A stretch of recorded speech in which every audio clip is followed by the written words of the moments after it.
மலையாள திரையுலகில் அடுத்தடுத்த பாலியல் புகார்கள் உலுக்கி வரும் சூழலில் சட்ட நடவடிக்கைகளும் அதிரடியாக பாயத் தொடங்கியுள்ளன. என்ன நடக்கிறது மலையாள திரையுலகில் பார்க்கலாம் விரிவாக. மலையாள திரையுலகையே ஆட்டிப்படைத்து வருகிறது நடிகைகளின் பாலியல் குற்றச்சாட்டுகள்.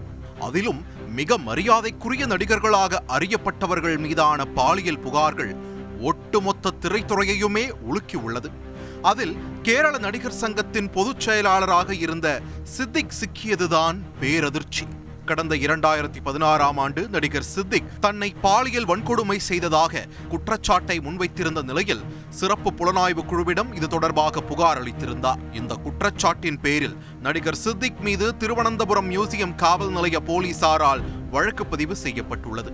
இதேபோல் நடிகர்கள் முகேஷ், ஜெயசூர்யா உட்பட 7 பேர் மீது நடிகை மினி முனீர் பாலியல் குற்றச்சாட்டை முன்வைத்திருந்தார். இது தொடர்பாக விசாரணை மேற்கொண்டுள்ள சிறப்பு விசாரணை குழு நடிகை மினி முனீரிடம் வாக்குமூலம் பெறும் நடவடிக்கையில் ஈடுபட்டனர்.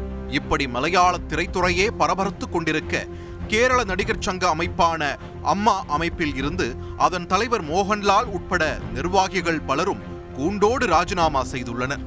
சங்கத்தின் புதிய நிர்வாகிகளை தேர்வு செய்து 1.5 மாதங்களே ஆகியுள்ள நிலையில் சங்கத்தின் செயற்குழுவில் இருந்து துணைத் தலைவர், பொருளாளர், துணை செயலாளர் என மொத்தம் 15 பேர் தங்கள் பதவியை ராஜினாமா செய்துள்ளனர். ஆனால் இந்த ராஜினாமா நடவடிக்கை குறித்து மோகன்லால் கூறிய போது செயற்குழுவில் உள்ள முக்கிய நட்சத்திரங்கள் எதிர்ப்பு தெரிவித்ததாக தகவல் வெளியாகியுள்ளது. செயற்குழு உறுப்பினர்களாக இருந்த டொவினோ தாமஸ், ஜெகதீஷ், வினு மோகன், நாடோடிகள் பட நடிகை அனன்யா, சரையு ஆகியோர் பதவி விலக மறுத்ததாக கூறப்படுகிறது. குற்றம் சாட்டப்பட்டவர்கள் மட்டும் பதவி விலகினால் போதும், அனைவரும் பதவி விலக தேவையில்லை என்பதே அவர்களின் கருத்தாகவும் உள்ளது. ஆனால் மோகன்லால் மட்டும் ராஜினாமா செய்வது ஏற்புடையது அல்ல, ஒட்டுமொத்த செயற்குழுவையும் கலைக்க வேண்டும் என மம்முட்டி பரிந்துரைத்ததாகவும் மலையாள திரைத்துறை வட்டாரத்தில் பேசப்படுகிறது. இன்னும் 2 மாதங்களில் புதிய நிர்வாகிகளுடன் அம்மா அமைப்பு உயிர்ப்பிக்கப்படும் என கூறும் நிலையில் அடுத்ததாக பிருத்விராஜ், ஜெகதீஷ், ஆசிஃப் அலி உள்ளிட்டோருக்கு முக்கிய பொறுப்புகள் வழங்கப்படும் என்றும் எதிர்பார்க்கப்படுகிறது. மலையாள திரைத்துறையையே தலைகீழாக்கியுள்ள பாலியல் குற்றச்சாட்டுகள் இனியும் நேராமல் இருக்கும் வகையில் அடுத்தடுத்த நடவடிக்கைகள் மேற்கொள்ளப்படும் என தெரிவிக்கின்றனர் அம்மா அமைப்பைச் சேர்ந்த ஆதரவாளர்கள். அதே நேரம் நடிகர் முகேஷ் மீது குற்றச்சாட்டு முன்வைக்கப்பட்டிருக்கும் சூழலில் அது பொய்யான புகார் என்றும், சம்பந்தப்பட்ட நடிகை மினி முனீரும் அவரது கணவரும் தன்னிடம் பணம் கேட்டு தொல்லை கொடுத்தார்கள் என்றும் கூறியிருக்கிறார் முகேஷ்.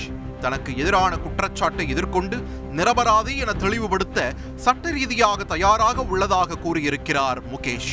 இப்படி அடுக்கடுக்கான குற்றச்சாட்டுகளும் விளக்கங்களும் நடவடிக்கைகளுமாக இருக்கிறது மலையாள திரையுலகம்.